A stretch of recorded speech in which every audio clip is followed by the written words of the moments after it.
And we are live. Sorry, we're a little bit late. This is Ring the Bell podcast number 15. I'm here with my co-host Nathan. How are you, bro?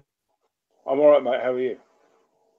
Not bad. Just making sure I've got this muted so it doesn't cause any troubles there. In fact, I'll click off that. I don't need to see that for now. Right, today got a lot to talk about. Loma versus Linares. Eubank on stand for the WBSS. Fury versus Sexton. Eddie Hearn signs a $1 billion deal to show American boxing. Badu Jack will be fighting Stevenson next week. Lee Selby will be fighting Josh Warrington next week. Prince Patel has got back into the boxing news somehow. And obviously, I want to have a little discussion of some upcoming fights later in the month because there's still some great action. McDonnell versus Inoue and some other fights as well. So we're going to start with the easiest one to go over. Jorge Linares versus Vasyl Lomachenko. What did you think of this fight, Nate? I thought it was a good performance. I was impressed with him. We knew he was going to win. We did predict it, and he did it in style. He won more or less every round apart from the fifth. Well, no, the sixth. I have a slightly different take on it than that. But yeah, I would agree mostly. I think Jorge Linares did actually win a few rounds in there because there was a certain point in the fight where he had the range measured perfectly. And when he was boxing at range, he actually kept Loma away quite well, and that's when he got the knockdown, when he was fighting at the right range. And then after he got the knockdown, he got a bit cocky, and he started letting Lomachenko on the inside a little bit more and started trading with him.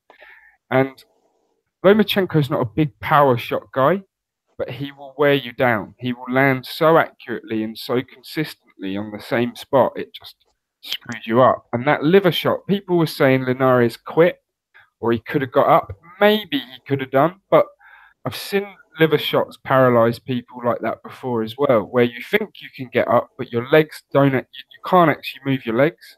So I'm going to give Linares the benefit of the doubt on that one. I think it was a really well-placed shot. That's what it looked like to me. And a really, really good win by a much smaller guy on a much bigger guy, especially after you take into consideration rehydration.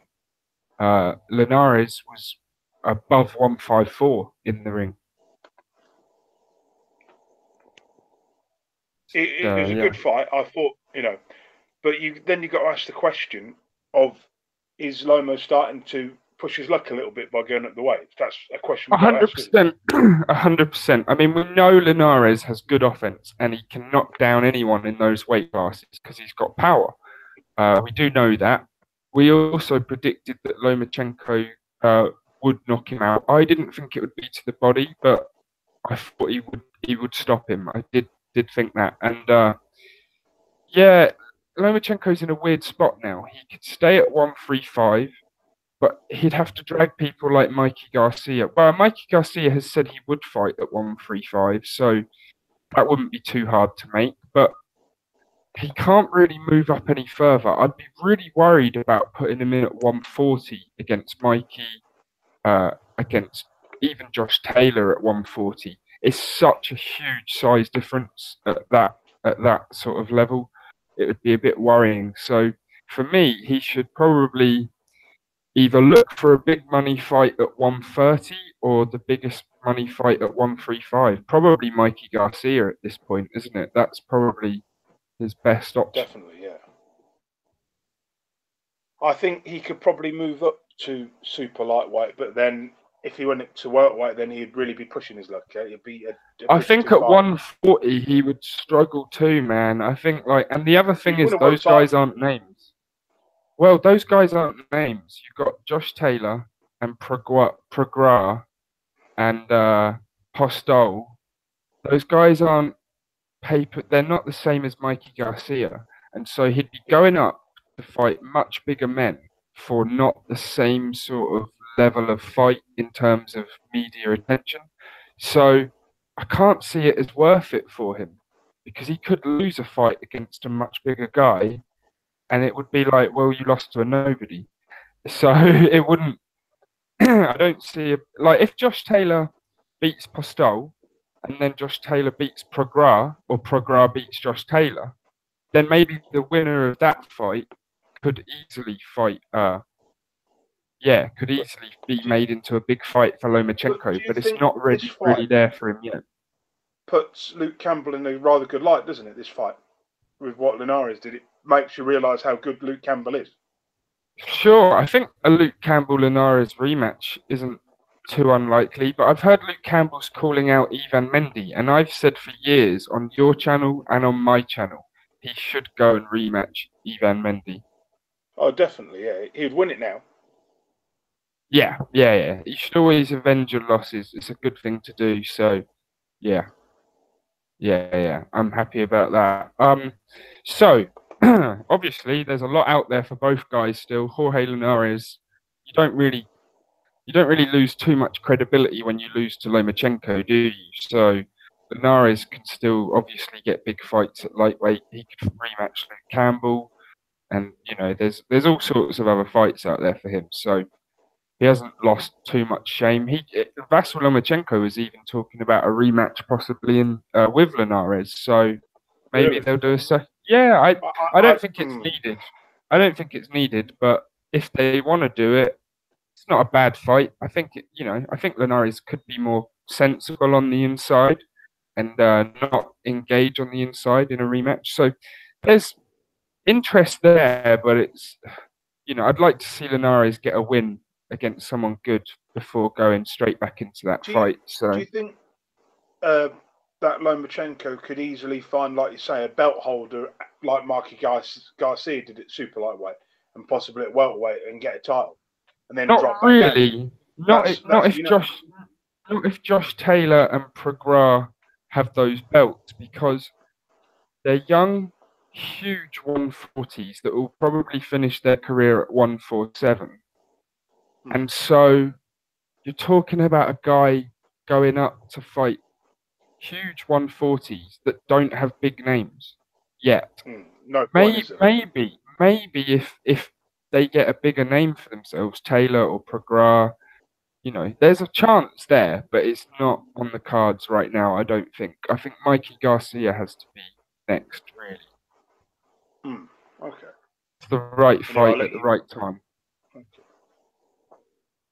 Saddam Ali, Jamie Mungiua. You saw this fight just now. Destruction. I did, yeah. Jesus. Over very quick. 3-round destruction. It was a destruction. It was almost a mismatch. Like you said, it was two weight. It was almost two weight classes, yeah, because Saddam Ali is a 147 who's pumped up to 154, and he doesn't look fit at the weight. He looks flabby at the weight. Jamie Mungiua looked bigger than him, stronger than him, fitter than him at the weight, and is probably a middleweight who boils down to 154. So you're looking at two very different sized guys, and it was evident quickly. Round one, was it 2 knockdowns in round one?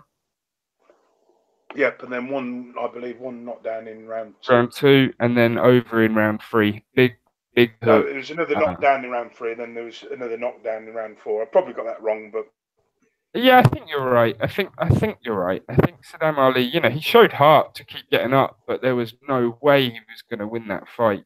You're right. Ali down twice in round 1, once in round 2 and 4. So he did manage to actually survive round 3. So yeah, it's I think he got quite unlucky, because I think against Smith he would have lasted longer, but I think Smith would have still knocked him out maybe rounds 9 or 10 later in the fight. And so he just got unlucky that Smith got injured, and this other guy, with not really a well-known guy, Jamie Mungiua, got called in to be the opponent.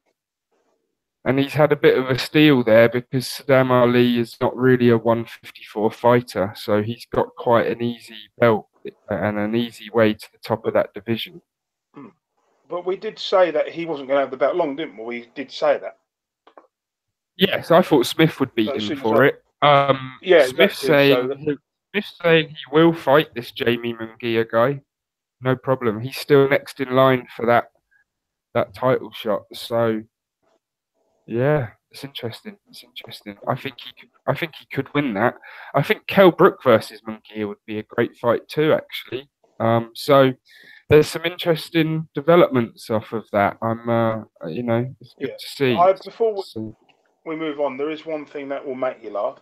You know, Bebek Shemin have supposedly retired. Yes. He hasn't retired. He's come back out of retirement on July the 7th. He's fighting for the vacant WBA cruiserweight title. So the belt that Dennis Ledebev was stripped of has now been made available again. Fantastic news. I'm so happy because I think Yakov Gospic could boil down to cruiserweight and win that belt off him. So I'm a happy chap. He's fighting some guy called Hinzi Akadbizi. I can't pronounce his name.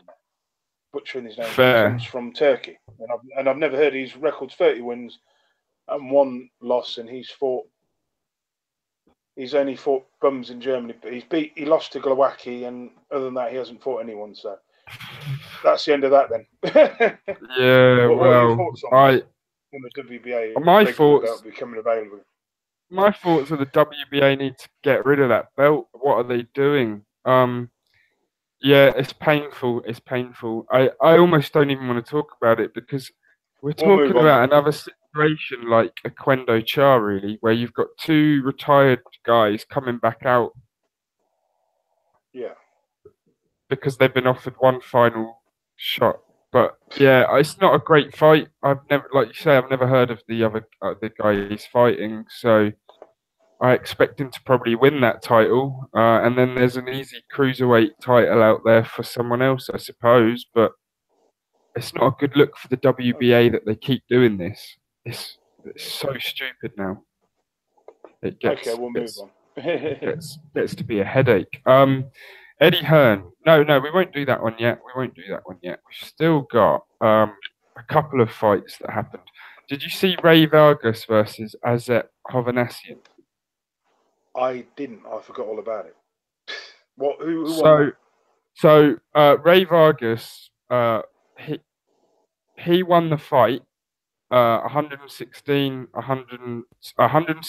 112, 117 to 111, 118 to 110.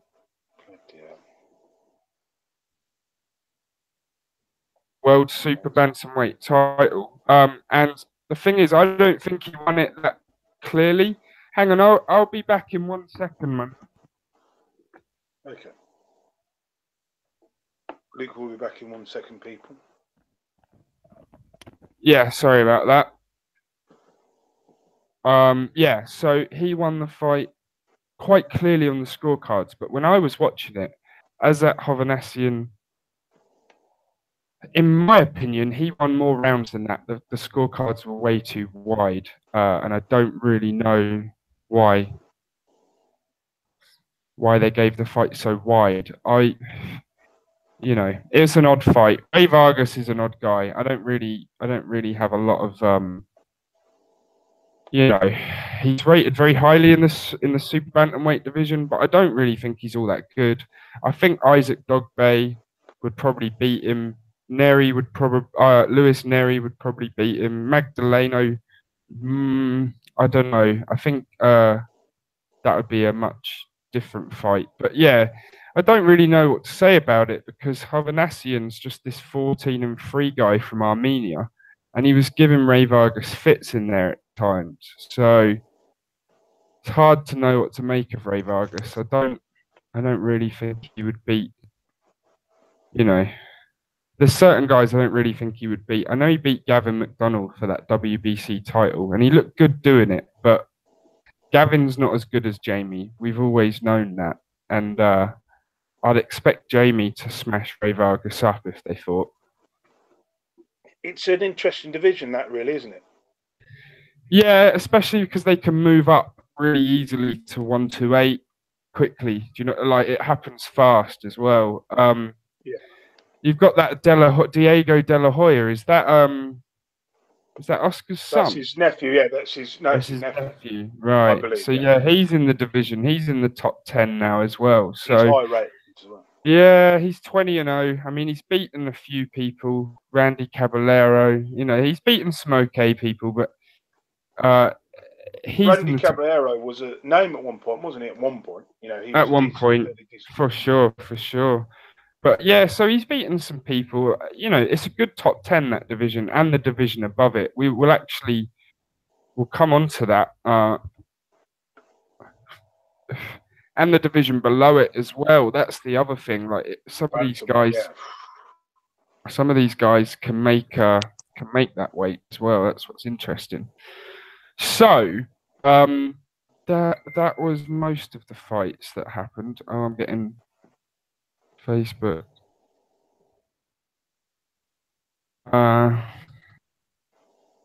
Yeah. So, that was most of the big fights that happened. Obviously, there's one fight in the UK that we haven't talked about yet. Hughie Fury versus Sam Sexton.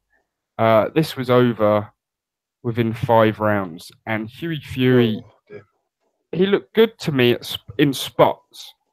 And the problem with that is he boxes so negatively for certain rounds that Sam Sexton almost took a round off him. And you can't lose rounds to Sam Sexton. So it was good when when Peter said, "Step on it now," put your punches together. He did. And so that was good. But it was boring for the first 3 rounds, no? Well, it was pretty dull, to be honest. It's a good performance, but again, he should be doing this to people who are just English level, not British level, because obviously we all know that Fury is world level and Sexton is only English level. So there's big gulf in the class, wasn't there, really? It was all there for all to see. Sure, yeah. I mean, he could do that in round 1. He could have done what he did in round 5 in round 1. Boxing Gossip was talking about this, Tom BG. Joe George would have gone out there and done it in round 1. Yeah. Just but because he probably that's felt the he needed style. the rounds. Maybe, but he doesn't really. I mean, that fight, maybe he needed the rounds, but he could have finished it in round 3 or 4. You know, like really rounds 2, 3, or 4, because it makes Sexton look better than Sexton is if you even keep him in there for a little bit, sort of thing. And so you can't win in that sort of fight. Apparently now he's looking to relinquish the belt, which makes it really like, why did you even fight for that belt then? Exactly, yeah. It's a stupid fight. I just think when you've gone off a fighting a world-class fighter like Joseph Parker and going straight to this, it doesn't make any sense. Well, this it's is not a title bad he should have won comeback. 2 years ago. Look, it got him a showtime on Channel 5. I reckon a lot of people will have watched that fight night for free. So in that sense, it's not bad. But we are also thinking that, he's won that British title and now he's given it up straight away. It doesn't. That's the thing that makes no sense. If he was going to fight Dubois or fight Nathan Gorman and win the belt outright, that could have been a good path back to world title level for him. Yeah, it could have been, but it's now that they're saying they don't want to go that route, it's very confusing as to why they even started down that path. Why would he waste his time fighting Fury? Fighting who's going to be the mandatory, which is now Joe Joyce. Which to me, if you've got fought for world title, you don't fight a 4-fight novice, do you? Really? Even though he could win that fight, you just don't do it. It's not a good business decision. To be honest with you, it's the unification for the Commonwealth and the British title. You'd have both. And so, to my eye, it's actually a fight you should do. Because it's like James DeHale versus George Groves. Neither guy, both guys can still go on to win a world title. But Joe Joyce is no ordinary novice, obviously. Yeah. Exactly. becomes. So it's a good fight. I think that's a great fight. It would actually probably be maybe not a pay-per-view, but definitely a headline Wouldn't Saturday you night. expect Or, Joe Joyce to clear up that belt now? Now he's the mandatory. He'll fight some guy who's not as good as Fury to win that belt now. That is a possibility. yeah, I would expect them to make maybe Joe Joyce for Dave Allen, or maybe they'll make something along those lines is my expectation. Yeah, but Dubai wouldn't be in the ring with a Fury at this stage, would he? Really, he's not ready. No, not ready yet. Not ready yet. Joyce is different kettle of fish because he had so many fights. He fought Usyk in the That's what I mean. Yeah. WBS. So yeah, it's different. It's different. But yeah, it was an okay fight, a good win for Hughie Fury. I'm happy he comes back with that sort of well, not level of win, but it was a well-recognised fight. So he's back in the news. He's back in the boxing attention. Hopefully they get him a European shot. You know, he's good enough to win a European title. Hughie Fury versus is it Ajit Kabayel, the guy who beat the guy who beat Chisora? That's a good fight. I'd definitely be interested in seeing that. So there's fights out there for Hughie Fury. Definitely. I think he could beat Kabyle. I think he would. I think it would be a really, because they're both back foot boxers. So I think it would be I think it'd be an interesting one. I think Hughie would probably win it 8-4 or something like that. But I think it'd be a good enough fight, and it would get him in line for a world title shot. So there's a route for Hughie Fury. The positives from this fight: it gets him a belt, it gets him his confidence up again. And I know it's the same Sexton that was knocked out by Derek Chisora 10 years ago. If you can forget about all that, it's just he got a win. He's back on the score sheet.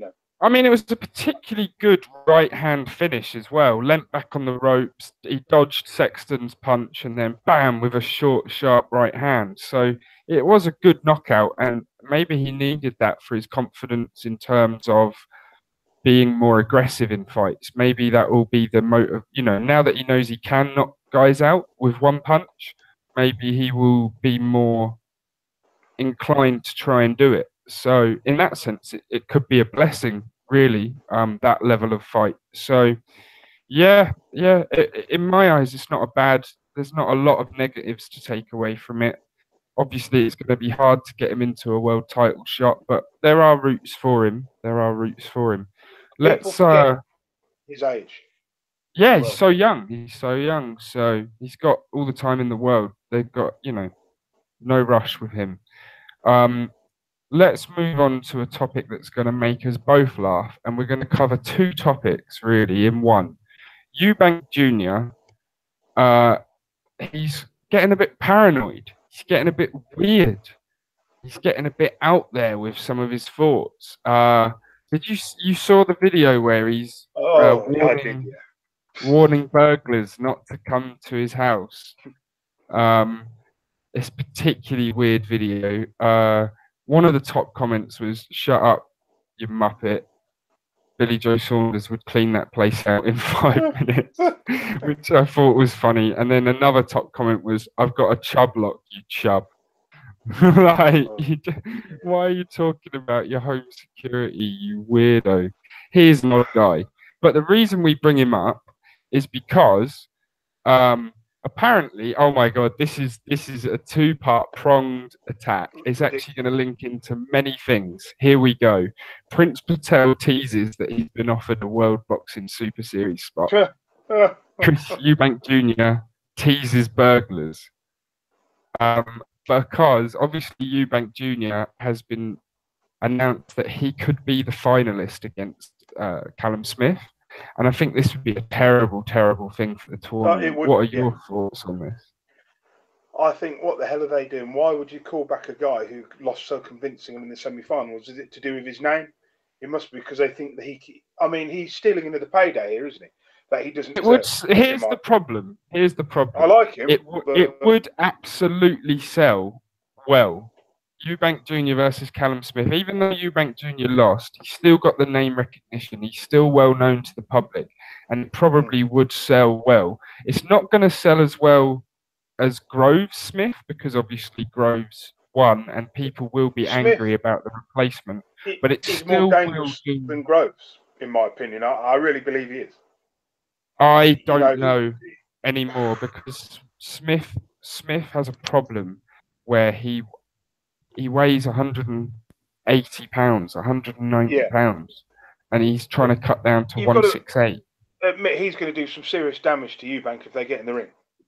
Oh yeah, for sure. I would expect Callum Smith to beat Chris Eubank Jr. Not necessarily knock him out. I would because if you look at Callum Smith's last few fights, his knockouts have dried up. He is losing so much out of himself when he takes himself down to 168. This final, I think it's going to be the last time you ever see Callum Smith box at 168 for sure. And also because of that, he will be chuffed. He will be over the moon to fight Eubank Jr. rather than having to fight Groves, because Groves is a big guy at 168 too. He's not as big as Callum Smith, but he's still a big 168. Whereas, obviously, Eubank Jr. is not. And so, well, do you know what the sad thing is? The funny thing is, the IBO belt will be on the line, apparently. That's ridiculous. If they do this, if they do put Eubank Jr. in the final, they have tarnished that season's tournament. Yeah, it won't be good. It won't be good because you can't lose the semi-final. They're talking about, well, you have to have the final. It's like, yeah, but you can't lose the semi-final and then be in the final. That's like Brazil when they lost 7-2 Germany in the semi-final of the World Cup. Wouldn't it make sense just to get someone Brazil like now just get to be in the final? Or use Catch? No, not really. No, you can't really. I mean, Bramer would make sense because he didn't get to fight, right? Yeah, that's what I mean. Yeah, it would be a better fight as well. Yeah, so Bramer Smith would actually make more sense. I 100% agree. And Bramer Smith was supposed to happen a while ago anyway. Yeah. And so, yeah, that would be better. But there's also other 168 guys. There's Gilberto Ramirez. There's other world. Yeah, it was Cat guy. James DeHale's now fit-ish. That would be better, wouldn't it? That would be even better. 100% James DeHale, Callum Smith for the final. What the fuck? Obviously, it's a much better final. If they put Eubank in, I will be livid. I won't even watch it. I have to be honest. My biggest problem with this tournament is how can you have? What will happen if Callum Smith does beat Eubank Jr. final? What does he get from it? Obviously, a big paycheck for fighting two nobodies. You know, that's the thing, exactly. Callum Smith will have got to the final by beating nobodies. I mean, the first fight was a good fight. Yeah, but it wasn't a great fight, and that geezer's now in a critical condition after his fight the fight after Smith.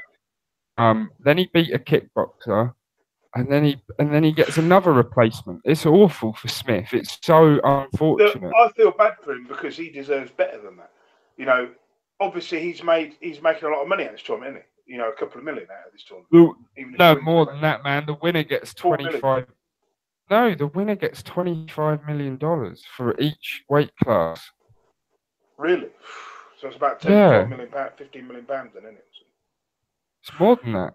It's more than that, man. Are you sure that's not shared?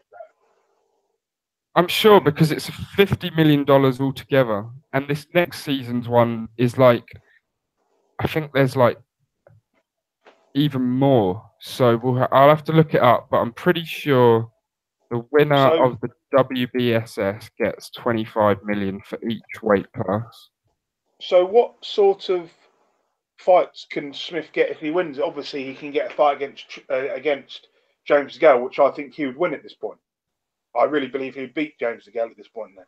Yeah, I think it's a good fight, but I think you're right. James DeGale needs another fight before he fights someone like Callum Smith. I think Callum Smith is getting better. And he won't be fighting at this weight much longer, like you said earlier, you know, but he's still got a world title in, I think. You know. Yeah. But once we get I would agree. But once we get to light heavyweight, then it becomes a different story, really. I think he can do well at light heavyweight. I think him and Groves will both probably move up after this tournament. I've said that before. I'd love to see Groves rematch Badu Jack at 175. I think it'd be a much better fight. Right. Anyway, enough on Eubank. Prince Patel, apparently he's been given a spot in the WBSS, which I think would be total BS, because hasn't he been given a top 15 ranking by the WBO European? Yeah, just because you win that silly belt, it's the same situation as what happened with Anthony Yard. He won a fringe belt and he gets ranked in the top 15. But we know he hasn't got the talent. If you look at his boxer record, all his 10 fights have been in Hungary. He's fought guys. The guy he beat to get a ranking was ranked 328th in the world. Right. So that kind of tells you where we're at. Yeah, it's very bizarre, man. He beat loads of people on their debut. He beat this guy who was 20-10. He really doesn't want to fight anyone with a pulse, does he? Not really. Moving over to Hungary is odd. Like, yeah, he had some tough fights in the UK against people he shouldn't have had tough fights against.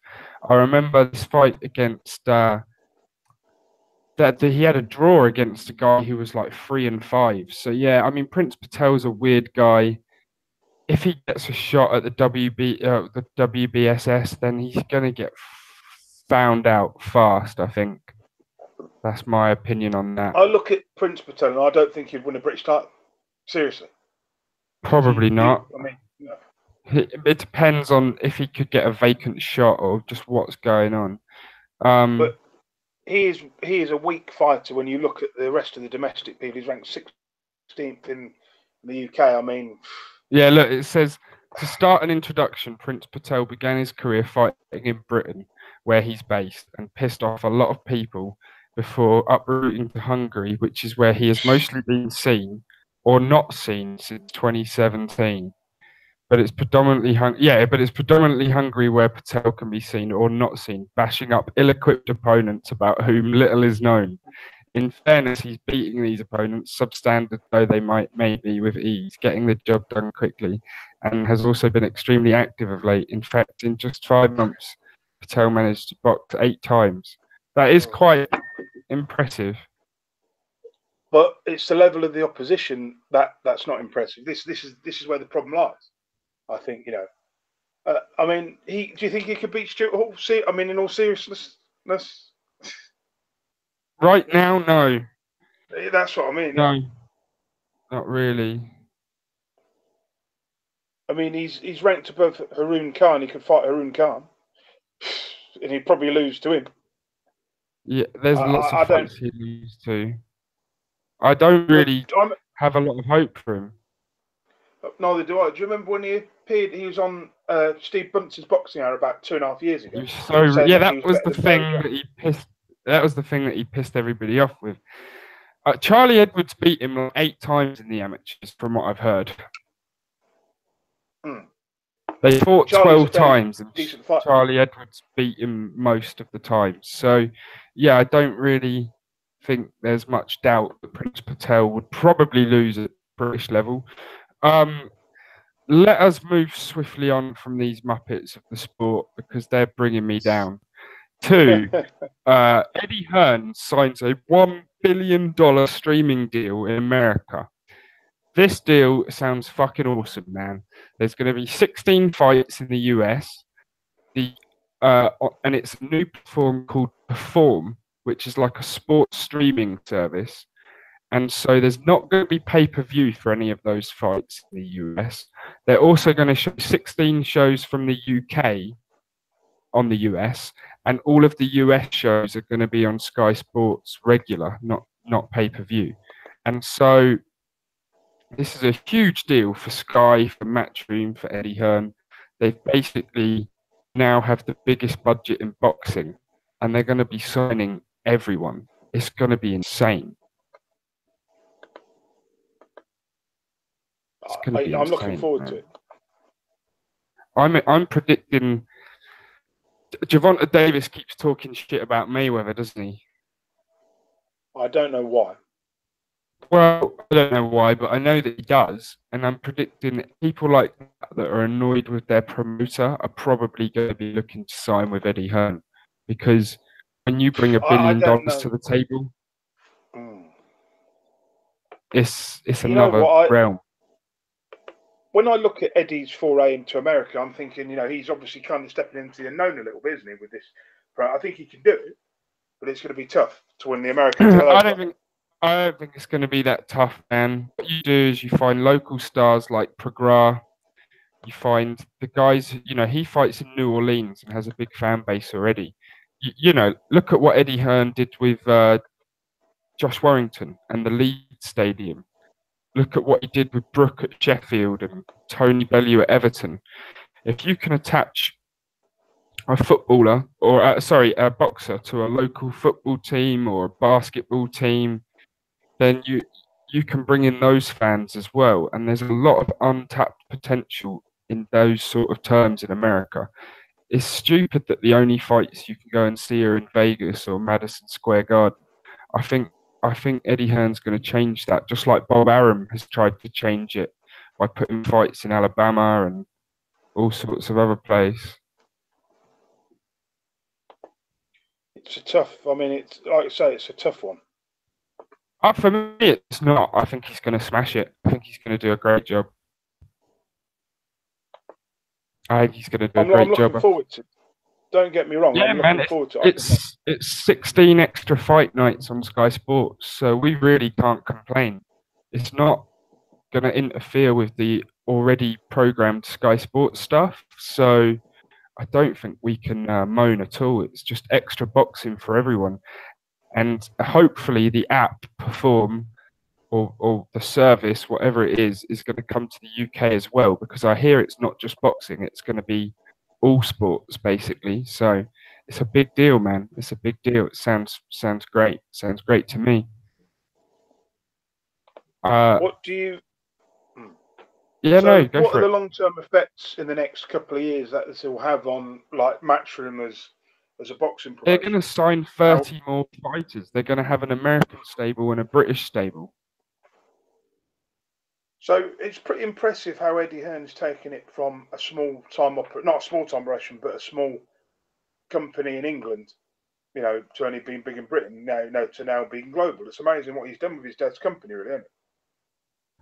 It is indeed, but I think he's the guy to take boxing to America and make it big again. He really is, because he's such an interesting guy. He's such a good... I hate to be up his ass, but he's such a good salesman. He is. He's good. I think people are going to buy into how he in America, they don't do the ring walks. They don't build the beef up properly. They don't do... At the press conferences, they're like, I'd like to thank the MGM... T-Mobile, like they're there thanking the sponsors for 10 minutes. It's fucking dull. It's so corporate. It's so dull. And I think Eddie Hearn will come in and change all of that shit and make a real interesting product like Sky Sports have.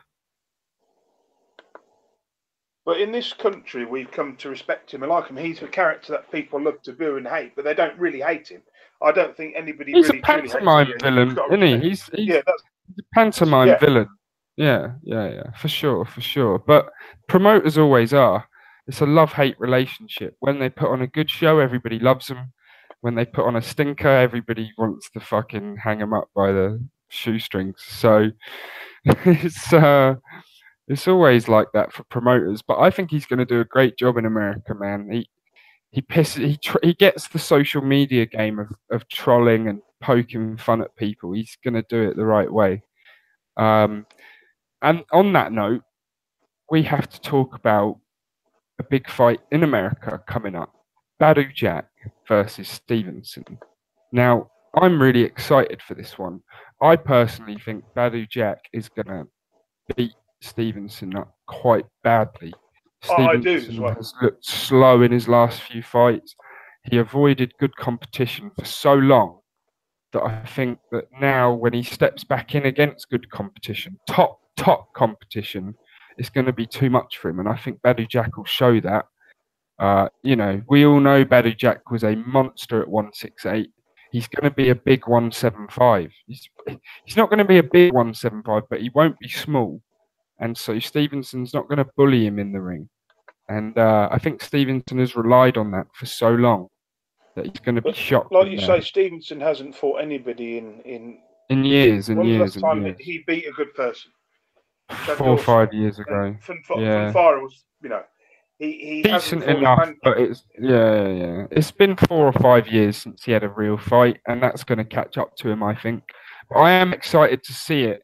I think the winner of this, if Stevenson wins this, he should probably stay at 175 and carry on fighting. If he loses, I think he should move up to cruiserweight and rematch Tony Bellew for one last big pay. That would be a great fight, wouldn't it? That would be retirement. It'd be interesting. I would have to pick Bellew this time because I'm sick of picking against Bellew. I picked him for both hay fights because I know not to pick against him anymore. So I'm not picking against him anymore. So yeah, I'd have to. But it would be a worrying fight because obviously Stevenson knocked him out at 175, but Bellew claims that was because he was weight drained. You could find out by fighting at cruiserweight, and it would answer the question once and for all. So if Bellew lost that fight, it would take a bit of the shine off his hay wins, but it'd still be a good retirement payday check. It would definitely be pay-per-view. So on all those fronts, do you think Stevenson could move up to heavyweight, or not? No, not really. Not really. I think cruiserweight would be his maximum. Okay. I think they could do it at cruiserweight or below. They couldn't do it. Bellew can't make 175, and Stevenson wouldn't want to do heavyweight. It would give Bellew too much of an advantage. But yeah, it's a great fight. I'm really looking forward to that one. I can't wait for that one to happen. Obviously, next weekend, Gary Russell Jr. is fighting Joseph Diaz. That's quite a good fight, from what I understand. Joseph Diaz is 26-0. Obviously, Gary Russell Jr. has had the one loss to Lomachenko, which is no real shame, losing to Lomachenko. And so, yeah, that's a good fight, in my opinion. I'll definitely be watching it. It's for the WBC World Featherweight title. I'm probably leaning towards Gary Russell Jr., but Joseph Diaz is no joke. He's 25-0. He's beaten some okay opposition. It's a hard fight to call. It's quite 50-50, but I think I'm right to lean towards Gary Russell Jr., to be honest with you. Yeah. And there was the WBS thing, wasn't there? I forget the WBS. Well, there's one more big fight that we're missing. Lee Selby is taking sorry, what was that? Josh Warrington at Leeds Football Ground. And it's for the IBF World Featherweight title. And it's a big fight. There's also some good fights on the undercard. Ahara Davis is fighting Christopher Sabia, who's 26-10, but he's not rated. He's not terrible. Some of the guys he's lost to, from what I understand, have been. He lost to Bradley Skeet, Chris Jenkins. He's lost to some okay level opponents, but you'd expect Ahara Davis to blast this guy out, in all honesty. Jack Catterall is fighting Mohammed Khani. That's for the WBO Intercontinental Super Lightweight. And then Mason Cartwright is fighting Darren Tetley for the WBO European Welterweight. And that's a good little scrap, that is. Darren Tetley's 15-0. Mason Cartwright's 13 wins, 0 losses, 1 draw. So some good fights. With some of these Box Nation cards, it's hard to watch some of the undercards. Obviously, because we know all the domestic stuff, we're right, but other people may not be interested in that. I imagine people will only tune in for Ahara Davis and the main event on this card. That's the truth of it. Which is fair enough. That's the way some fans are. That's fine. When I look at, like, with boxing production, when I look at what Sky do, and you look at what Box Nation do, you can see the difference in the way the show's run and everything. It's like, even with Channel 5, I was watching the production, I'm thinking, this is terrible. To be honest with you, it's been so long since a BT show has been on that I can't actually remember. I do know that since BT started doing it, they had the 360 camera on the ring post. Yeah. And I like that. I like some of what BT was doing. So I'm going to give them, let's let them do this show. It might look sick. BT know how to broadcast from a football stadium. So I think, Yeah. I don't know. I think I'll give Box Nation and BT a little bit of time to get. They've only had like 2 or 3 shows together so far. So I think it could get better. But I do agree, Sky has got the knack down. They have the art down. But obviously, each has their own problem. I think Sky commentary has been shit for the last year and a half. It's terrible. It's Tom at Boxing Gossip's pointed out. It is literally terrible. Carl Froch, you know, he doesn't sound interested half the time. I don't reckon. You know, he's babbling on about. No, and then you've got all of these guys commentating on their mates. So you get Matthew Macklin, and he's commentating on like Sam Eggington, and they're both Birmingham-based guys, and then you get Bellew commentating on David Price, or Bellew like it's so biased, it hurts. Like it's so stupid. Like, yeah, I can't deal with Sky commentary very much. Don't really. So in that sense, BT is actually a breath of fresh air because I like Barry Jones. Sometimes he's a bit stupid, but I do like his commentary. He analyses fights well. Isn't much better, is he? I mean, Steve Bunce. I don't know. No, but Steve Bunce doesn't do the commentary, does he? He just does the. He does the talk show, like, and the. Back in the day, he used to do commentary, like, and he, you know. Oh yeah, I'm sure. I remember one time he managed to piss off Tony Bellew, and Tony Bellew didn't want to speak to him. I bet. He's honest. He's brutal. I do like Buncey for presenting. I think he'd be a bad commentator, and I also think he's not a good. I hate to be sort of ageist, but he's not a good face for the presentation of BT Sports. He's been around since the early '90s, mate, and I remember being a kid watching him on the commentary. Yeah, that's how aged he is, and it's not good. Yeah, bring some fresh blood. Yeah. Maybe Tom BG at Boxing Gossip. Wouldn't he be a great fit for Sky or Box Nation? Or for BT, yeah, 100%. He really would be, you know, seriously.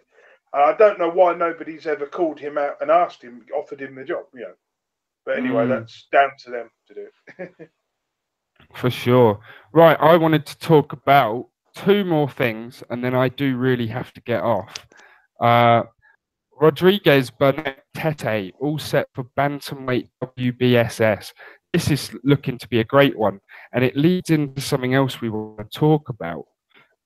Because I was watching the interview with Kalle Sauerland, and he was saying that the winner of Inoue McDonnell is very likely to be in the tournament as well. So they'll have all 4 world champions in the tournament.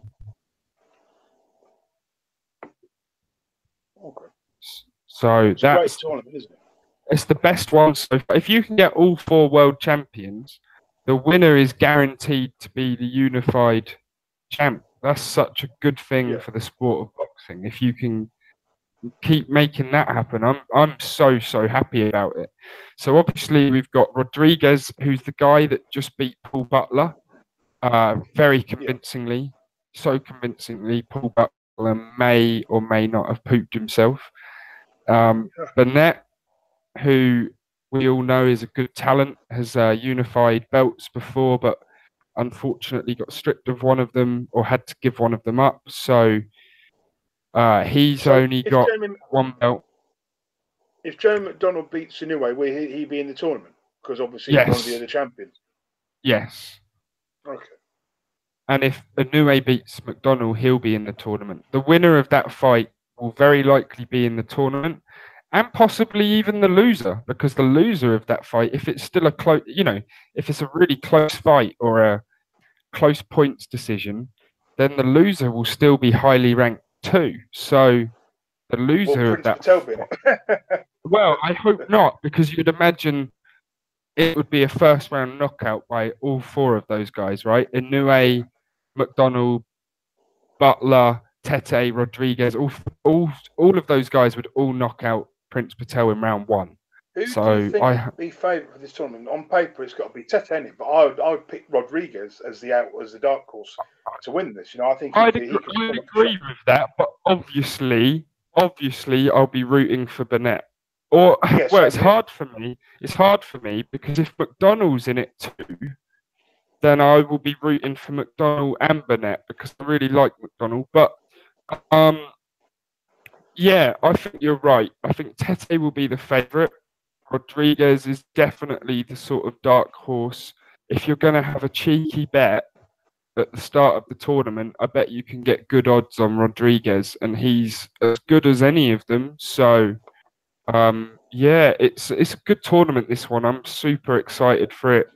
I'm really happy that the only problem is, of course, if Eubank Junior is in the final of the 168, Oh. people are going to care less about this tournament because they'll just think the same's going to happen again. This whole tournament, it doesn't. They did the Super Six about 6 years ago with where Yeah, Garforth got to the final. That was more legit than this tournament, in my opinion. Would you it agree? was, but it took like 18 months. 2 years. No, it took like 24 months to finish Yeah. the tournament. So I can understand why they're not doing that again. But at the same time, look, Groves Cruiserweights. is going to be able to fight before the end of this year, right? Yeah. And so surely that's all they need to do is just put the fight on in September, October, and then they can start the next season in December, January. Like, it doesn't matter if the tournament gets knocked back 1 month or 2 months. It's not the end of the I don't world. think it's a problem, but with Soudan, he's saying the money men don't want to wait. They want the tournament done, ready for the next series. Well, then they're going to lose. Then these series aren't going to mean anything, and they're going to lose money. So they really need to check the fan reaction. I think the fan reaction has overwhelmingly been, "Don't do it. Please wait for Groves." I think that's what everybody wants. So if they don't listen to that, more fool them. Everybody has told them what the right thing to do is. So, if they want to fuck it up, they can fuck it up on their own shoulders, be it. We need a legit tournament. You can't just have a tournament where the losers of the semi-final are fighting in the final. It makes no sense. And like we said earlier, it can be fixed by bringing in De Hale, Ramirez, Benavides, Bramer.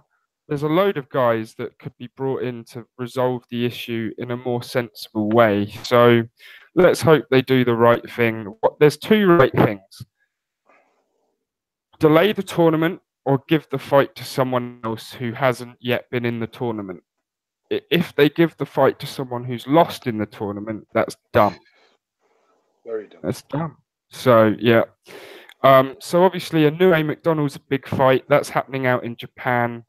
And Ken Shiro, who's a 12-0 light flyweight, is also on the card. He's in a WBC World Light Flyweight title against Ganigan Lopez. And so those are some odd fights, but I'm looking forward to that. That's a little bit later on in the month, 25th of May. But it's all interrelated because the winner of McDonald Inoue, like we said, will be going into that tournament very likely. So, yeah, it's good stuff. Good stuff, that one. Rumours are that 140 pounds is one of the other divisions, which would make sense because you'd think they'd be able to get all of the top 8 to 10 guys in the world to come into that. So hopefully we'll see that released in the next few weeks as well. That was pretty much everything we had to cover today, bro, unless there was anything else you wanted to talk about. No, that's everything. We'll try and be back this time next week.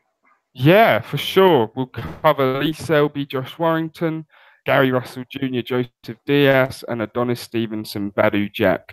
Some big fights next weekend. Peace out, everyone. Please leave a thumbs up if you enjoyed the content. Subscribe if you want to catch our next podcast, and we'll see you this time next week. Peace out, everyone. Bye, people.